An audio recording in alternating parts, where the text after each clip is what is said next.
Ultimately, though, I don't know if a point would have mattered. I think we can officially say the title race is dead. I know we've been going back and forth the entire few weeks this year.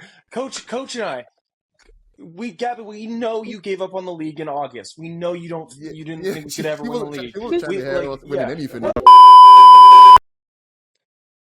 Ladies and gentlemen, welcome back to the Shirtless Plantain Show. This is the Arsenal edition. This is your host, Mitch. I'm here with Gabby. Hi, Gabby. How are you? I'm here so I don't get fined. Yeah, same. Coach, how's it going? You're here as well. We already got a coach's instant reaction, and you were double dipping on coach's takes from this game because you were at the game, but now you're here recording the podcast. How you doing, man? I'm doing good. Yeah, much shorter journey for me from the game today, so yeah, makes sense. That makes sense. There wasn't a lot of great things to talk about today. Yeah. Arsenal lost 1-0 against West Ham. Let's start it out by talking about the lineup. Couple changes from the win over Leicester. Calafiori came in for Miles Lewis-Skelly. We forget that he's 18 and that he needs a rest sometimes. So I think this was like a very, very decent choice by Arteta. And then, of course, the hero from last week, Mikel Merino, started up top for the first time. Gabby, what did you think of the lineup when it first came out? We said it, if anybody listened to the last pod, you and I both said that we wanted Calafiori to start in this game. I'd prefer he start in this game, and give Miles Skelly a rest or put him in midfield for, who. But, I'm okay with him getting a rest. And then I think Merino had to start because Sterling looked so poor in the last game. So yeah, I was fine with the lineup. It was kind of what I expected. Coach, you about the same? Yeah, just more on the. Obviously, I'm not mad at Merino starting. And I felt as if Arteta had one eye on Nottingham Forest in terms of starting Calafiori today, because he's probably thinking I want Miles Lewis-Skelly for Forest, and I see the logic there.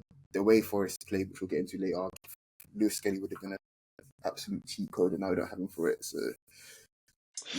Yeah. and now we just straight up don't have him for Forest. I want to talk about Mikel Merino because obviously was the hero of last match, came in late, scored 2 goals as a striker. I think looked really, really good.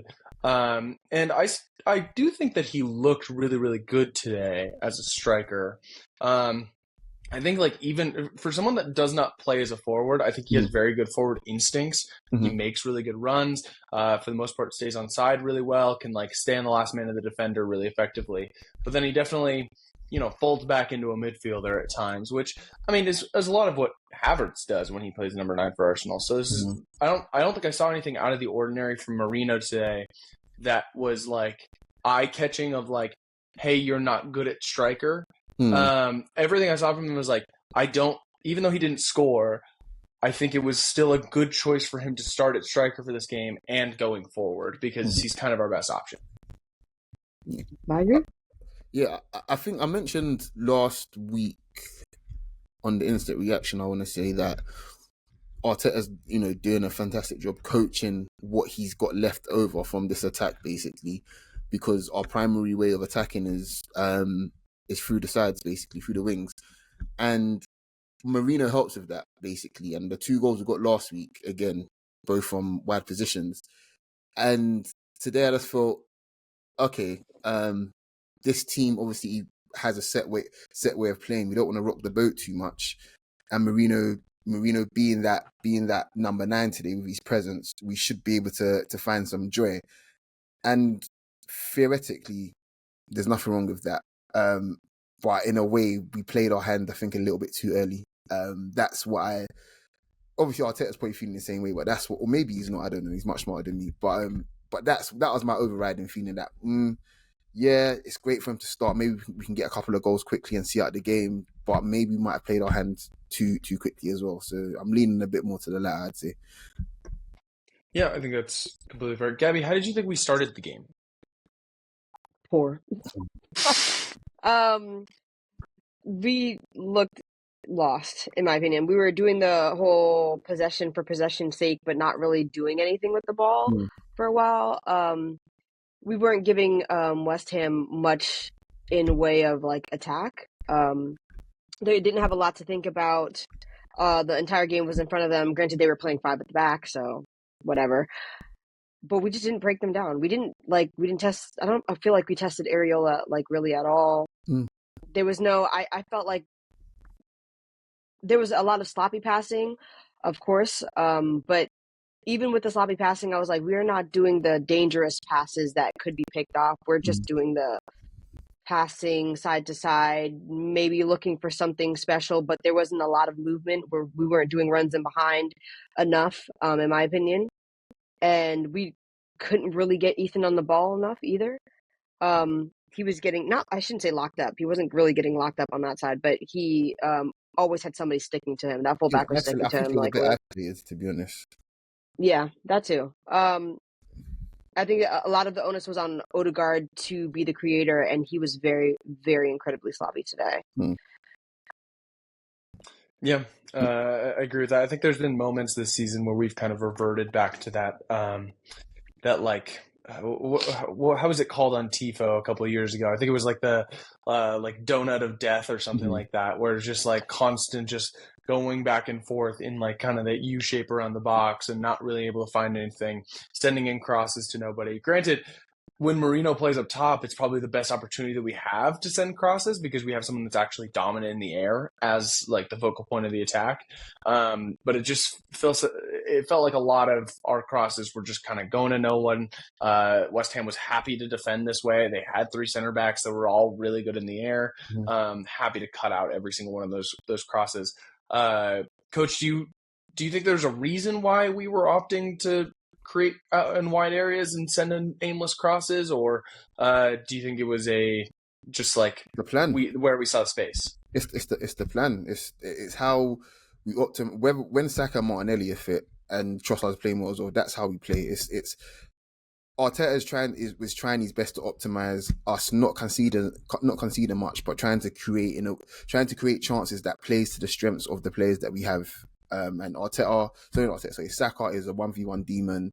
We've come in to learn more about Ethan, but he can go inside or outside as well. So we're not trying to sort of minimize his game just because we have injuries. Trossard, today wasn't great, but he tried as well. So him keeping 2 wide men that are good in 1v1 situations and have good final actions, as long as you're putting the ball in the box or just putting in dangerous passes in general, in and around the box kind of thing, something should fall for you. That's Arteta's like biggest strength or weakness. I feel as if he's very much. I've looked at the numbers, looked at the data, but also I've looked at what I have. And if we do these certain things enough times, something will fall for us. And it's good. It genuinely is good because you've seen our upturn in fortune since he's taken over. That it's clearly something that has merit to it. It's just almost, I want to say he's a little bit too dogmatic, maybe, in that regard, because he's not really focused on maybe individual qualities in those central areas to make something out of nothing, because he's just thinking, well, if the ball's there enough, these are professional footballers. Maybe he's doing a lot of work in that sentence there. Yeah. Well, exactly. Yeah, I'm just trying to be kind here. But again, the ball's in and around those areas enough times, something will fall through because the law of averages says it should. And it's like maybe sometimes there needs to be a top quality player there to just make shit happen if the ball drops there anyway. So yeah, I don't think, to answer your question properly, I suppose, no, I think it's by design. I think it's fine. And I think West Ham prepared for that as well. Having wing backs that are essentially just extra centre backs in that 5, they really want to make sure there was nothing there for us in the wide areas. So absolutely. I mean, you have Wan-Bissaka playing as a right wing back. Like that's another defender, and it's hard to break down. Obviously, our attack is pretty depleted at this point. I think if you're a smart manager like Graham Potter is, you're going to look at what like a team like Newcastle has done against us. I think they've given a very good blueprint for a team that is not as good as us to beat us. And obviously West Ham's been trying to play like this against us every single time we play against them. Sometimes we're able to break them down early and then the goals start flowing. But especially when you let a goal in the first half, it's almost curtains for us with this kind of level of depletion. I think a big key for us in breaking down mid and low blocks over the last year has been our set pieces. And it's not that our set pieces today were ineffective. It was more that we barely had them. I think we maybe had one corner in the first half. One corner. It was one corner. And Fabianski, which those of you old enough to remember when he was at Arsenal, he used to be called Flappy Hansky. He flapped at that one today, and it really annoyed me. He was not playing. That wasn't Fabianski. That was Areola. It was Areola. Sorry, my bad. Honestly speaking, whenever West Ham play, I just assume it's Fabianski. Genuinely. But anyway, I don't even know if he's on their roster anymore. He still is. I'm pretty sure he still is. I'm pretty sure he still is. But yeah, anyway, Areola flapped his hands at it, right? So that let me know straight away. Their keeper is. We put a few more under the crossbar. Something should fall in basically, and we just didn't get enough. They shut down the wide areas. You know, we wasn't as potent at getting the ball there quick enough and committing them.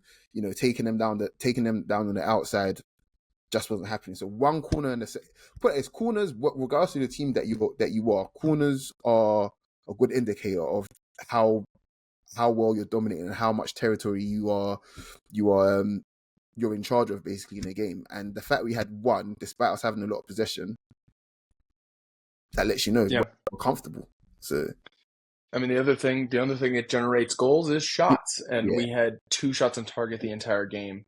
Gabby, we had one shot on target in the first half. It was from a Calafiori half volley. How much faith did you have that we were going to be able to potentially create more of those kinds of shots, even though it was not the outside the box opportunity, but Calafiori has scored a couple of those this season? None. I had no faith. I have no faith in this club. That was a really good shot by Calafiori, even though it went straight to the keeper. I will always want them to shoot more, but we have a very shot shy squad. All the people that we have, even when we're at full strength, we don't shoot enough, in my opinion. We always look for the perfect shot, and I think that's been something that's Arsenal DNA from Wenger. So there's that. But when I was watching us, I was like, it wasn't really just the shots that I'm not surprised that we only had 2 on target, but it was more of the creation. We weren't creating anything. I was like, you said earlier, we were doing a lot of crosses into the box to no one. And I was like, it literally felt like crossing the Inshallah. Hope somebody gets something. But we are not a team that gets something out of nothing. We're not that. It almost never happens to us. We are very much dogmatic, like Coach said. You do the same thing enough times, maybe, hopefully that'll come off, or law of averages. But I don't like that. You shouldn't be relying on doing the same thing over and over again. You should have enough ingenuity and enough creativity in your team that somebody can pull a rabbit out of a hat. But we don't have that in our team. A lot of the creativity in our team in general, when we're at full strength, comes from Martin Odegaard or it comes from Bukayo Saka, because it's probably not coming from anyone else. Trossard is a little bit too inconsistent to be asking him to be pulling something out of a hat. And he did pull something that way in the last game with Leicester. That cross into the box was just something out of nothing. Just hopefully it gets to Marino, and it did, and he scored. But you don't get that from him often. You don't get that from Sterling. You don't get that from Martinelli. And we're asking a player who is not a striker to maybe pull something out. So it's unfair to ask that of him. And I think it's unfair to ask that of Ethan too. I know we all think Ethan is good. And I think very highly of him, but he's not a Lamine Yamal. You know what I mean? He's not that. He's not consistent enough to be that. And I don't want to put that burden on his shoulders either. I think it's unfair. So it all falls on Odegaard because Saka's gone. And like I said, he was sloppy today. I did not think that as soon as I saw the way Odegaard was playing, I was like, we're not going to get anything out of this game. We're not going to get anything out of this game because you're asking everybody else who is, if Odegaard's top tier and is the standard, you're asking everybody else who is below the standard to pull something out. And you just know that's not going to happen. West Ham weren't playing poor enough for us to do that. We needed so much more creativity than we had. The crosses were not enough. I didn't even think there was enough interplay where people were running in behind and trying to find them. No, Even especially in the when, first half. Especially in the first yeah, half. especially in the first half. I mean, I was watching, particularly I was watching like the other players because once I saw how Odegaard was playing, I just figured we weren't going to get anything. But it was like the Declan Rices, the Calafioris, the everybody else who we may get some creativity out of, some spark, some X factor. I was like, they're not linking up in the way that I want them to. We're not getting enough movement where we could potentially get a pass into the box and maybe get a shot off. So yeah, I didn't expect anything. Can I so Yeah, coach. no, I was gonna say, can I say that just on the law of averages thing and how we create, I have no issue with that because every single team on the planet, when they attack, they have their systems, they have their moves. The individual players, should I say, have their moves, and the managers have their own systems of attacking. No manager on earth just sends his team out there to say, "Oh, you guys just have fun." Not even Ancelotti does that with the likes of Mbappe and Vinny. That doesn't happen. There's a clear method to what they do.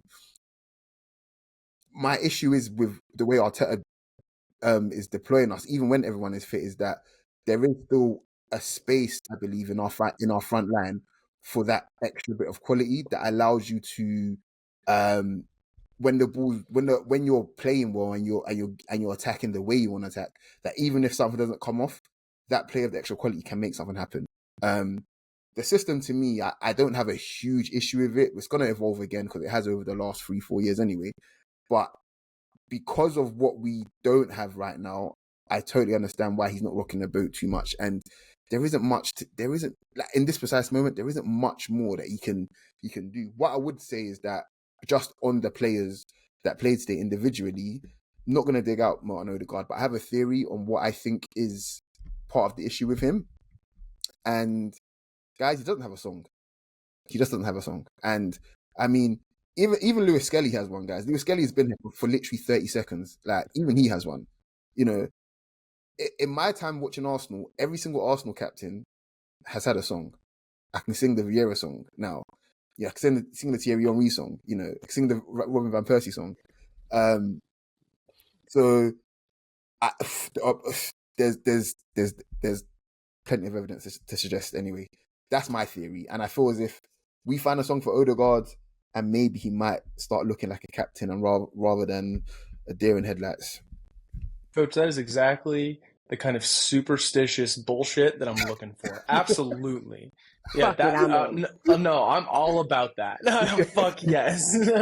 I do think that, Gabby, you brought up an interesting discussion. It kind of revolves around all of this with Odegaard and Saka. Is obviously they're our most creative players, and I think we've played a bulk of our games this year without one of them, at the very least. The games that they've played together have been few and far between. I have a question of, obviously there's all these discussions about our January window. It's been talked to death. I don't think we need to talk about the January window, but I do want to talk about our recruitment strategy in general. Do you think, do you guys think that we have potentially overextended ourselves on dual winners and have ran ourselves thin on creative potential? Because we've put so much creative onus on Odegaard and Saka. We've been very blessed with the fact that they've been so available for the last few years. And now in this season where they have not been able to play together, it's very clear that a creative burden being on one player is not an easy task, especially in the system, especially when you play a 4-3-3. If we're playing a 4-2-3-1 and Odegaard was playing a full 10, I think the creative burden is like a little bit less because he's a central player. He's able to be a part of everything. But because we have this pocket on the right side that's so important, it's the reason we've talked so much over the last few years, like, oh, our left side still just needs that little bump. Our left side still needs that little bump. I mean, we're playing Declan Rice at left center mid and Declan Rice is a wonderful player. I don't think he had a very good game today. The reason I have always said that I would prefer to see him at the 6 is because I want to see a more creative player at left center mid. That obviously wasn't Havertz, that obviously isn't Marino, or that may not be Marino. I think in my head, I'd love it to be Wanyeri, but he's been so effective in how he moves on the right side that I don't know how we're going to put this puzzle together once everyone's fit. do you think that we've kind of left creative players out to dry a little bit of like, or the fact that Odegaard and Saka have been so available and so good together that it's kind of like made a blind spot in our recruitment strategy? Sorry, a lot of questions there at No, once. I get the gist though. Are you taking this or am I taking this? I was. Do you mind if I won't be too long. I promise. No, yapper, go ahead. Yeah. So yeah, I agree. There's definitely a gap that we've left there. But not. I don't want to say for a lack of trying per se. I feel like we've tried to kind of bridge that gap with the quote unquote superstar forward, if you like. My issue with that, however, is just traditionally at Arsenal, whether the team's been successful or not, we've always had this an abundance of creative players. Now, some of them have been quite rubbish, to be honest, but their profiles have always been there, which is key. Like you're not always going to have top quality players as rotational pieces. You're not always going to have that because they cost a lot of money for one. But just having the onus and I suppose an ethos of this is Arsenal, we play attacking football, which we do under Arteta, despite what people want to say. But we need to always have these sorts of players in our squad, regardless. Put it like this: the emergence of Nwaneri has saved us a lot of money, but also saved Arteta from a lot of scrutiny as well. Now, I'm not saying there's nothing wrong with that, because if my aunt had a bike, so if my aunt had two wheels, she'd be a bike kind of thing. We can't say we literally can't speculate on stuff that just didn't happen and will never happen kind of thing. But I do want to say we absolutely have to look at, especially for this summer coming, just how we compile our midfield profile wise. We've got more than enough, and I'm pretty sure next season Miles Lewis-Skelly is going to come into midfield, and he's most likely I don't think he's going to. I would like to see him at left eight, but I don't think he was going to be at left eight. I think he's going to rotate with Rice. I think because he gives something different to Rice for sure at 6. So that's a great rotational piece to have there at number 6 for us. Now that leaves another gap. Miles Lewis-Skelly. Oh, okay. But that leaves another gap. The left 8 spot is still open, and that's where I'm hoping that we buy a right-footed or both-footed player there. And this isn't. You're not going to get what you want. Yeah. You know you're not going to get what you want. This isn't a prisoner of the moment sort of thing. But the best player on the pitch today by a million miles was Kudus, and 100%. And I'm not saying it should be him. I would love it to be him because you know me and adaptation times and shit, and I love Prem players that are already performing. But put it like this: if it's not going to be Kudus, it's got to be someone that can produce something like him. He takes the ball under pressure, any which way, back to goal. He goes inside and out through the middle of the pitch, and he rarely ever, whenever he takes a touch, it's never back towards his own goal. He's always going straight at the heart of your team. Whether he's got support or not, he commits players kind of thing. And against deep blocks and mid blocks kind of thing, those sorts of things matter. We speak about Miles Lewis-Skelly helping with that sort of issue as well. But imagine having a player that is a huge goal threat as well. So that's where, Mitch, you're absolutely right. That's where I feel as if we need to probably get one or two, at least one more of those sorts of players there. Yeah. I think that Arteta is very risk averse when it comes to attacking players. He will find a diamond in the rough for a defending player. He doesn't care. He come from Serie A, come from the Bundesliga, come from the Eredivisie. He'll find them. But for the attacking players, if it's not a known quantity, he doesn't want them. He doesn't want the potential you could be something player in the attack. He wants a known quantity, especially. Do you want that though? Like, do you want to? I don't mind. I don't mind a diamond in the rough if they have. In my opinion, I prioritize different things in Arteta. Arteta prioritizes prime experience, in my opinion. I prioritize like big moment experience, like the X factor. Have you played in the Champions League and showed me something in the Champions League for your smaller team? Like I'll give you an example. Okay. I've been making lineups because I'm bored. Yeah, I've been making lineups on Blue Sky, and I've been putting Pai Shao in there from Feyenoord. big moments in the Champions League for his team so far. And I feel like, or even like last year with Bakayoko when we didn't go after him at PSV. I just don't see Arteta.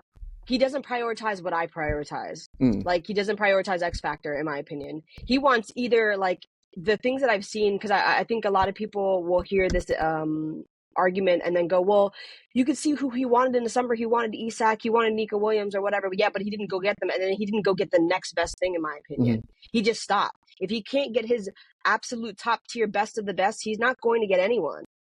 Going into the last summer, and not getting any attacker is egregious, in my opinion. Pulling out Sterling out of everyone you could have gone to get is crazy. That's just, like, I'm not going to put any stock in the January transfer window, because we normally don't pull anybody out of the January transfer window. It's a very hard thing to do. You're going to overpay for whoever you get, especially if it's an attacking player. Fair enough. But you not going to get anyone in the summer, the whole summer, is crazy. It was Nico Williams or bust. It was Sesko or bust. And we didn't get either of them. And you didn't want anyone else? Anyone else? Like, that is crazy. I don't understand that. And the fact that we're still talking about this left 8 pocket space, like, we haven't even replaced Xhaka, and that is so incredibly, like, bad. I like, there's no other way to put it. The fact that we haven't replaced Xhaka yet is crazy, because like, there's so many people that were there. There are people that lament on the fact that we haven't gone to get Bruno G, or we haven't gone to get a Kudus, or, in my opinion, we haven't gone to get a Reinders, because Reinders was there available too. Xhaka left 2 seasons ago. Like, how have we not replaced him yet? And like, the fact that they're putting out pieces that are saying, oh, well, you know, this is who we're really confident we're going to get Zubamendi. And this is not a knock on Zubamendi, because I think he's a good player.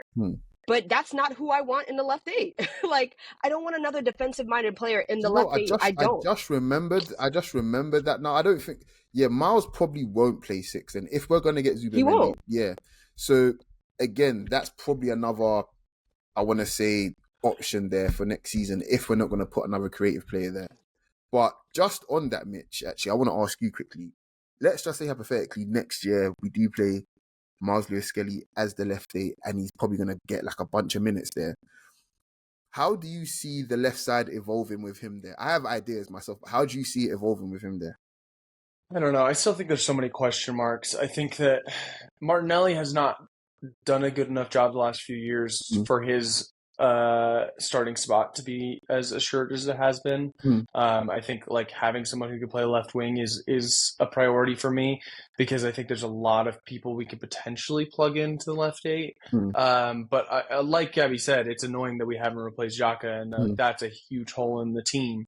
I mean, you guys are talking about Lewis-Skelly playing other positions, and obviously we'll get into his cameo today, but I seriously do love him as a left back. Like, Calafiori today, Calafiori brings moments, but he's a very much not an Arteta player.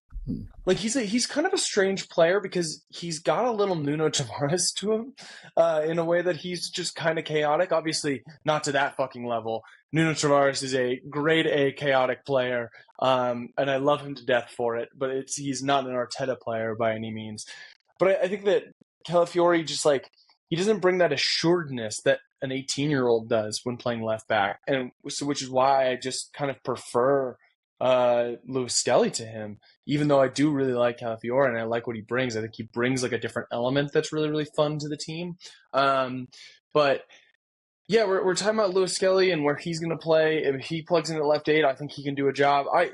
I think Lewis-Skelly and Ethan Nwaneri are both players where you could just fucking put them anywhere and they would do a good job. It'll be interesting to see what we do when it comes to recruitment. But I do want to go back to the game now, because we've been off it for a little bit. At the end of the first half, Jared Bowen scores. Gabby, what did you think about that goal? It was coming. I literally put that on Blue Sky. I was like, it was coming. You just knew he was going to score. Bowen loves to score against us, but also real quick, I'm gonna disagree with you of it coming. West Ham was very happy to sit back. They weren't. I don't think they were doing much offensively. It's not like You they didn't were think it was peppering coming. us. They weren't peppering us or anything. Yeah, Like but that's I what's didn't think. that's what's typically like a sign of like a goal's coming. It's not like when a team that's going to sit back and defend most of the time scores. It's not like, oh yeah, they've been attacking so well the entire time. It's like they had an attack and they put it in the goal. That's completely So different that's to, not oh man, we're what I getting mean by it was peppered. coming. That's not what I Okay, mean by it was all coming. right. What do you mean by that? You're saying that they weren't peppering us, so it wasn't coming. I say we almost always concede one shot, one goal. So that one chance that they're gonna get, that's good. They're probably gonna score, which is exactly what they did. That always happens to us, always, especially this season. I said we had all of the ball and did nothing with it, so you just know they're gonna get one shot and they're gonna take it.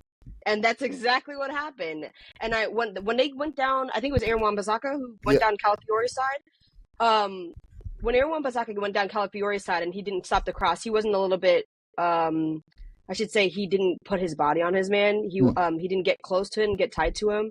And I saw a lot of people saying, "Well, Calafiore should stop the cross," and I was like, "But there's a reason why he didn't get tied to him because Aaron Wan-Bissaka is a very good 1v1 player." And now like now he is, yeah. Well, yeah, that's true. Now he is, but like we don't see that in an attack as often. But you see that as a defender, he's an extremely good 1v1 defender. I said if Calafiore, who had already gotten done more than once in that first half, by the way, if he had gotten tight to him, he would have got past him, and he still would have got the cross off. I say the way he defended that was fine. I didn't necessarily enjoy it because he got the cross away, but fair enough. The problem was nobody was tracking Bowen in the box. He just ghosted into the box and got the free header. Nobody contested him. Nobody was covering him. Nobody even knew he was there. Gabriel didn't know he was there. Declan Rice didn't know he was there. And I was just like, of course. Like, it's like par for the course. I think we got warned once or twice before the goal on that side as well. With Wan-Bissaka going now, Mitch, I don't know if you remember team, but there was one that header came off too. Yeah, and somebody else. But there was one that Ray is fantastic at claiming crosses, by the way, like even hard ones. There was one that that was fizzed and he just caught it, like he caught it and then caught it again kind of thing, but it was no danger of spilling it. And we got warned a bit down there. I don't know if there's a huge issue with Calafiore in 1v1 situations. I just know that I've noticed a couple of times this season, not just today, that he's been done a couple of times. I think Diblin, yeah, I think it was it Diblin? Maybe Diblin got him once or twice in when we beat Southampton. I know Savinho got him. And obviously today as well. I'm just keeping an eye on that for now. I know there's a bit of rust there, but I do worry like maybe those, because everybody else in our team, especially in our fullback areas, they're all good 1v1 defenders. Like they just are. Maybe the next worst one after maybe is Ben White, but it's usually only against Rashford, so it is what it is. But I don't know. I don't have a huge issue with it. It's just that there's clearly a problem there, and Trossard doesn't track back. Rice doesn't get back there as well. Gabby's right. Nobody tracked. I haven't seen the goal back, but I just remember nobody tracked Bowen. But we was warned. And I suppose it bleeds a little bit into the way Arteta wants us to attack, because this is it. We were moaning at most match days, but we were moaning that Raya isn't releasing it quick enough to someone in space. But it's because the attack itself isn't set. And if the attack's not set, then that means that there's a chance for us to lose the ball, turn it over, and then they can get at us quite quickly. But then once you do start playing like that, you're open to the counter. And we got done on the counter today. And it's football. Like you're not going to be perfect, it's a blanket that's never ever long enough. Sometimes you cover your feet, sometimes you cover your head.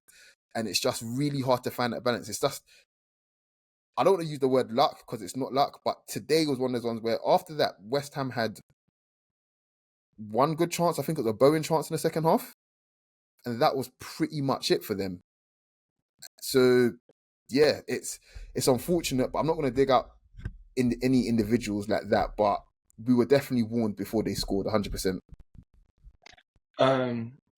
I I'm not going to throw this to Gabby because I already know the answer to the question I'm about to pose. So I'm going to throw it back to you, Coach. Okay. How confident were you in us potentially being able to get back into the game after this? Because Gabby, I already know that you weren't confident that we were getting back in the game after There that. wasn't. So here's my thing. Usually when I'm optimistic because I've been given something, and people might call it delusional, but usually I've been given something, been given here, and I'm rarely ever wrong in that regard. Like if I'm like, oh yeah, I think I'm usually like onto something there.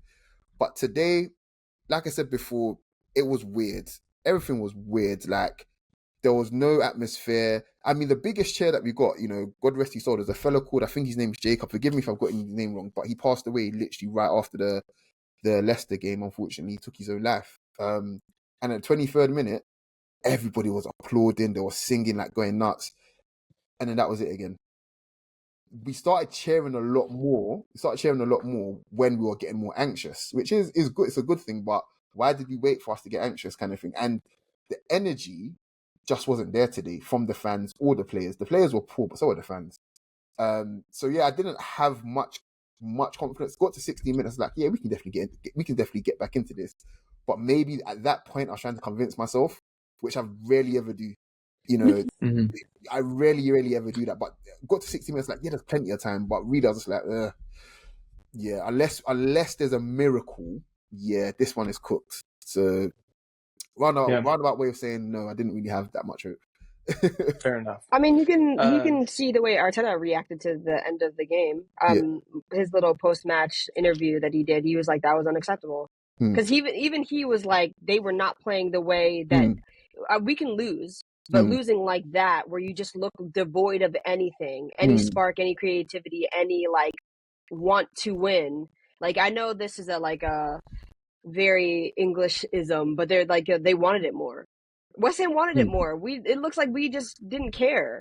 It was so, like Mitch, like just again we spoke about Kudus, but do you think it was exemplified by him though? Like he was just bodying everyone, like he was just flying into shit, and then on top of that he was so positive and so direct, and it feels as if like he was their totem, he was their almost like their captain today, if you like, Yeah, I mean, especially when you're a team like West Ham, where you're not going to commit a bunch of numbers forward, it makes what he does even more impressive because he's able to find these pockets and find the space and be so dangerous every time he's on the ball without much help. There's usually not that many players around him. He usually only has one or two options to pass to, and he's able to attack space really, really effectively. He's a phenomenal player when he's healthy, you guys have alluded to it earlier, but yeah, I think he would be a perfect fit for that left 8 spot, and I think he has been a player that like a lot of fans have kind of pointed out for a while would be a really good fit there. So to continue on after halftime, we saw something a little bit unique from Arteta. An early substitution. We were making the subs, and I was like, "Oh yeah, that makes sense." Then I looked at the time, I'm like, it's the 55th minute. We're making a double change in the 55th minute. And we brought on 2 left backs at the same time in Zinchenko and Miles Lewis-Skelly for Calafiori and Declan Rice. I don't think either of the 2 that came off had a very good game today. But I was very interested by this sub because it just felt like Arteta was trying something. Gabby, how successful? Obviously, the Miles thing is a little different, but in terms of Zinchenko coming in as a midfielder, how did you feel about that?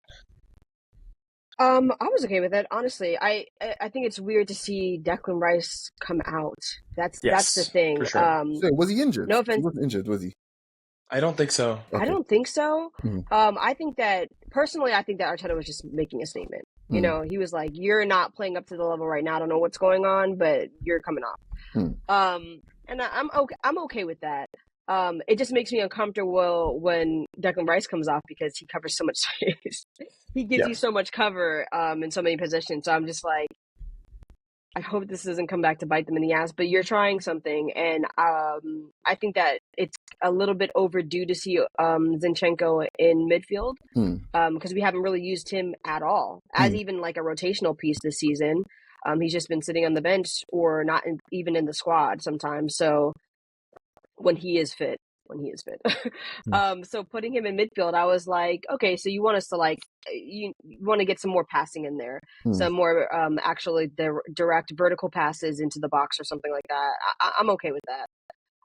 The Miles Lewis-Skelly one, that made way more sense to me because Calafiori did not look good. And I just think that it was just, I don't even want to say it was not his day. It was just, this was not the opponent. Like the way that they were playing, they were very much targeting him on that side, and I can see why. He, like I said in the first half, was getting a little bit overzealous and getting done because he was trying to nip the ball in early and then would get past, like the way players would get past him so quickly, he wouldn't be able to get back because he's not fast.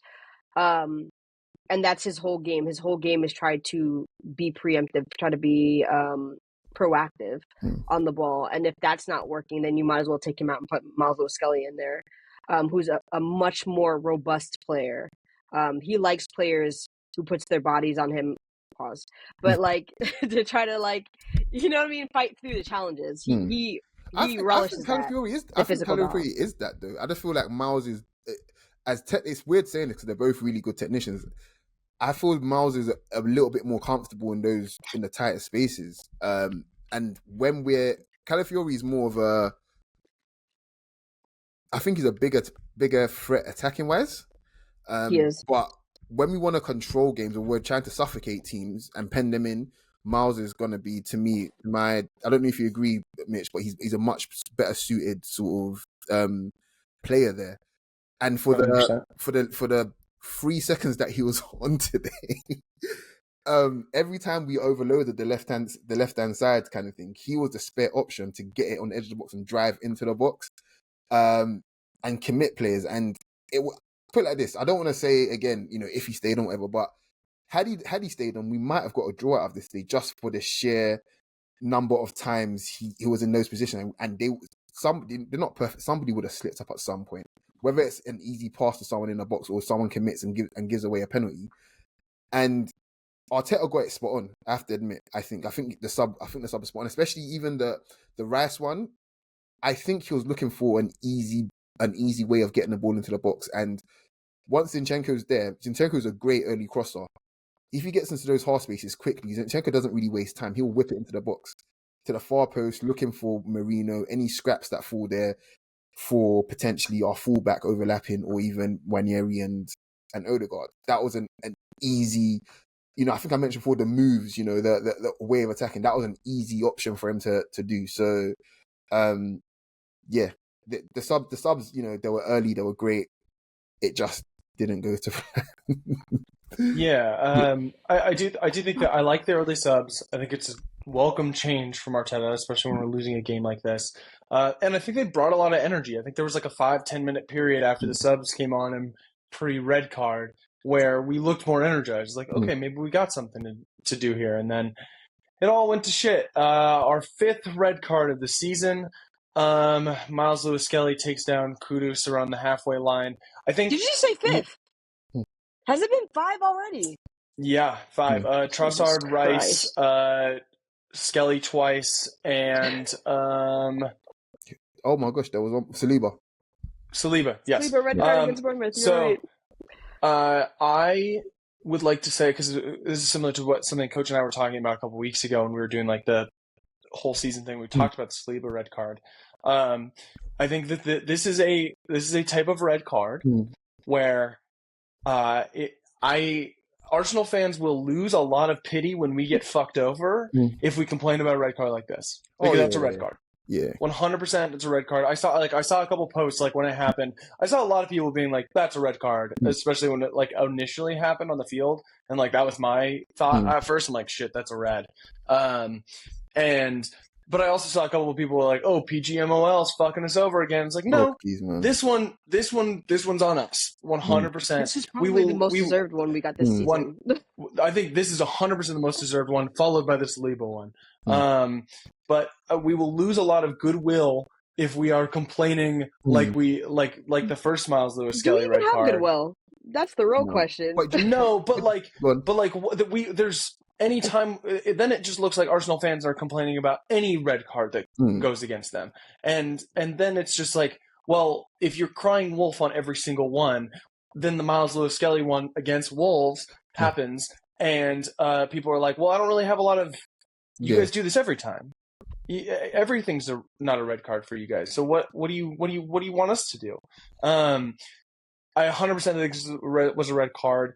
Do I think this was a, like, I'm not necessarily willing to put a lot of blame on Miles Lewis-Skelly here. I think that where Raya is, that's a goal. If Miles doesn't do something about it, because Raya is so far out of position. So I think as a defender, honestly, Miles maybe does the right thing there. I can see either. The stuff you call good fouls, but they're good fouls when they're a yellow, basically. Yeah. If we go down 2-0, we're not winning the game. If we go down a man, we're not winning the game. Like, maybe we have a better chance of salvaging a draw if we're down 1-0 and down a man. I think also if you're Miles Lewis-Skelly in that situation, you're not thinking about the repercussions of, I'm not going to be able to play against Nottingham Forest. So maybe I'm just giving a lot of goodwill towards a young Hale End guy, but I'm not like going to throw Miles Lewis-Skelly to the fire after that play. Even though it did harm us. I don't think any of us would throw Miles Lewis-Skelly to the fire. I would have. Personally, I would have just preferred for him to just not take the foul and just let him score. But then again, I already thought the game was lost. So I was like, we're losing 1-0, losing 2-0, who cares? A loss is a loss.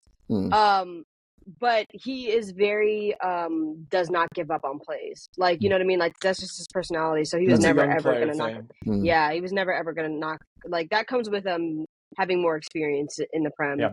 He was never ever not going to put his foot in there. So it just is what it is.